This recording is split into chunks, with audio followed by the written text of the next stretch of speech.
साथियों नमस्कार, मैं हूं डॉक्टर लोकेश बाली। हरियाणा में जो असिस्टेंट प्रोफेसर की जो वैकेंसी आई है उसके एग्जाम पैटर्न को हम ध्यान से समझ लें, क्योंकि अगर आपने यहां पर गलती कर दी ना भाई साहब तो मतलब गड़बड़ हो जाएगी बहुत। तो आज साथियों हम हरियाणा में जो असिस्टेंट प्रोफेसर की वैकेंसी आई है उसमें एग्जाम का क्या पैटर्न है उसको बहुत ही संक्षिप्त में और आसान तरीके से समझ कि भाई किस किस तरीके से क्या क्या चीजें होने वाली हैं, क्योंकि बहुत ज्यादा कंफ्यूजन इस बार एचपीएससी ने कर दिया है जो और स्टेटों में कतई। इससे पहले मैं आपको बता दूं, आज रात्रि 9 बजे हम आप लोगों के लिए कुरुक्षेत्र लॉन्च कर रहे हैं। ये साथियों जुड़ा होगा Haryana public service commission assistant professor से। मैं हूं और मेरे साथी पूरे मेरी जो टीम के साथी जो अपना प्रोफेसर की टीम है उसके साथी हैं साथियों। तो साथियों सबसे पहले हम लोग बात कर लेते हैं आप लोगों के एप्लीकेशन। देखो एप्लीकेशन फॉर्म निकल चुके हैं, 2 अगस्त को नोटिफिकेशन आ गया था। 7 अगस्त से साथियों एग्जाम का फॉर्म भरना शुरू हो गया है। ईवा नीचे लग रही है, वो पता नहीं क्या क्या लिख रही है।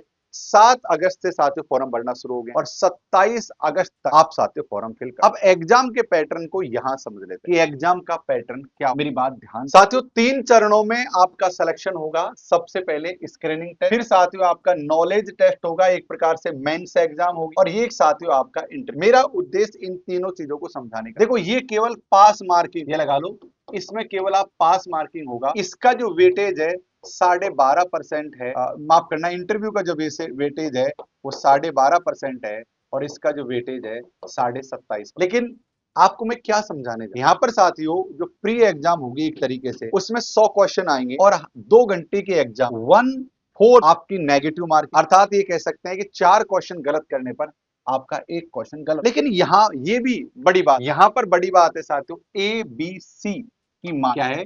जैसे अगर आपने आरपीएससी में एग्जाम दी हो, आरपीएससी में एग्जाम, ये सभी जगह एग्जाम जो देते हैं 4 ऑप्शन आते हैं हमारे पास, ए बी सी। 4 ऑप्शनों में से हमको एक आंसर देना होता है। या तो तुम ए बी सी डी में से कोई एक आंसर दे दो और जिस क्वेश्चन को तुम छोड़ रहे हो वहां पर हमको आंसर देने की जरूरत ही नहीं। लेकिन हरियाणा पब्लिक सर्विस कमीशन ने एक ई नाम का अलग से एक ऑप्शन दिया जाएगा। ई नाम के ऑप्शन का मतलब क्या है कि आप जिस क्वेश्चन क्रमांक को छोड़ रहे हो उस क्वेश्चन क्रमांक में के सामने आपको ई भरना, राइट। अगर आपको वो क्वेश्चन करना है तो एबीसीडी फॉर्म में एबीसीडी में से भर दो, लेकिन अगर आपको छोड़ना है तो आपको ई क्या भरना होगा, ई भरना आपको छोड़ना। ये सबसे बड़ी बात एक तो ये। अब दूसरी सबसे बड़ी बात, एक बात और ध्यान से समझने की, दूसरी महत्वपूर्ण बात क्या है साथियों कि ऐसे बहुत से विद्यार्थी होंगे जो ई वाले ऑप्शन को नहीं भरेंगे। ऐसे बहुत सारे विद्यार्थी होंगे जो ई वाले ऑप्शन को नहीं भरेंगे। जिन लोगों ने ई ऑप्शन को नहीं भरेंगे वो ऑटोमेटिक उनका गलत मान लिया जाए। लेकिन एक साथियों सबसे बड़ी बात यहाँ पर क्या है कि आप टोटल 100 क्वेश्चनों के केवल 10% ही क्वेश्चन ऐसे होने चाहिए जिसमें आप 5 ऑप्शन को नहीं भरे। अगर आपने साथियों 10 क्वेश्चनों से ज्यादा प्रश्न ब्लैंक छोड़ दिया, मतलब वहां पर कुछ भी नहीं भरा, ना A B C D E, 5 option में से अगर आपने कुछ भी नहीं भरा और 10 क्वेश्चन से ज्यादा आपने क्वेश्चन ब्लैंक छोड़ दिया तो आपको डिस्क्वालीफाई कर दिया जाए। मैं फिर से समझाने की कोशिश करता हूं। अगर आपको क्वेश्चन करना है तो ए बी सी डी में से कुछ एक ऑप्शन भर दो। अगर आपको क्वेश्चन छोड़ना है तो आपको ई ऑप्शन भरना। अब मान लेते हैं कि ऐसे बहुत से विद्यार्थी होंगे जिनको इस नियम के बारे में पता नहीं होगा और वो जिस क्वेश्चन को छोड़ेंगे वो कुछ नहीं भरेंगे, ई भी नहीं भरेंगे, और ऐसे ई नहीं भरने पर उन्हें 10 से ज्यादा ई भरा ही नहीं तो उनको डिस्क्वालीफाई कर। तो मैं ये बात कह रहा हूं, ध्यान से समझ लो, बहुत ज्यादा लोगों को चक्कर पड़ने वाला है इस ऑप्शन के। तो ये देख लेना साथियों जरूर से। अब मैं आपको रिजर्वेशन की बात करूंगा कि कौन से स्टेट का आदमी यहाँ पर फॉर्म भर सकता है। उससे पहले बता दूं कि आज रात्रि 9 बजे हम पूरी टीम के साथ आ रहे हैं कुरुक्षेत्र लेकर। रात्रि 9 बजे जुड़ना मत भूलना। हम अपना प्रोफेसर एप्लीकेशन पर ये सब्जेक्ट पढ़ा रहे हैं। आप कमेंट में अपना सब्जेक्ट लिखना।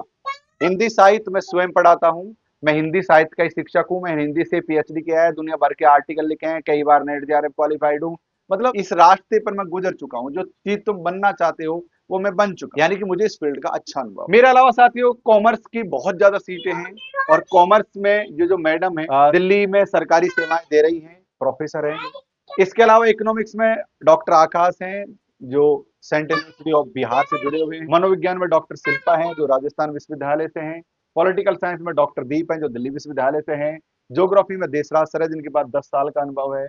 और साथियों इतना ही अनुभव साथियों हिस्ट्री के शिक्षक के पास। अपना प्रोफेसर ऐप डाउनलोड कर लो, वहां पर साथियों सारी चीजें मिल। अब हम बात कर लेते हैं साथियों रिजर्वेशन की। देखो बहुत ही आसान तरीके से आप इस चीज को क्या है बहुत संक्षिप्त में समझा दूंगा। अगर आप हरियाणा के रहने वाले तब तो आपको एसटी, एससी, ओबीसी, अब जिस कम्युनिटी ईडब्ल्यूएस जिस भी कम्युनिटी में आप आते हैं उस कम्युनिटी का आपको रिजर्वेशन का अधिकार।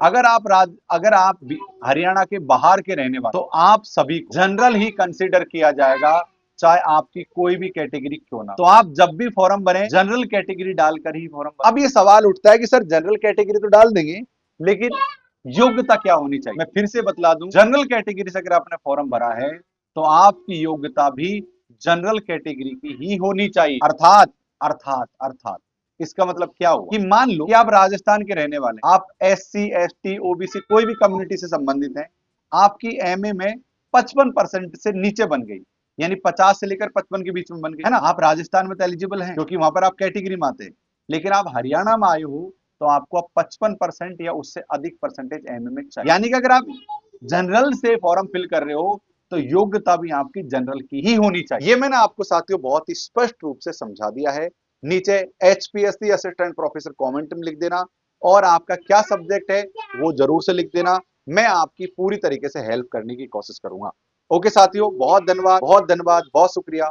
इस वीडियो को लाइक नहीं किया तो वीडियो को लाइक कर दीजिए। अगर मेरे द्वारा बताई हुई चीजें आपको हेल्प करती हैं तो चैनल को जरूर से सब्सक्राइब कर लीजिए। बहुत धन्यवाद, thank you, love you all, शुक्रिया।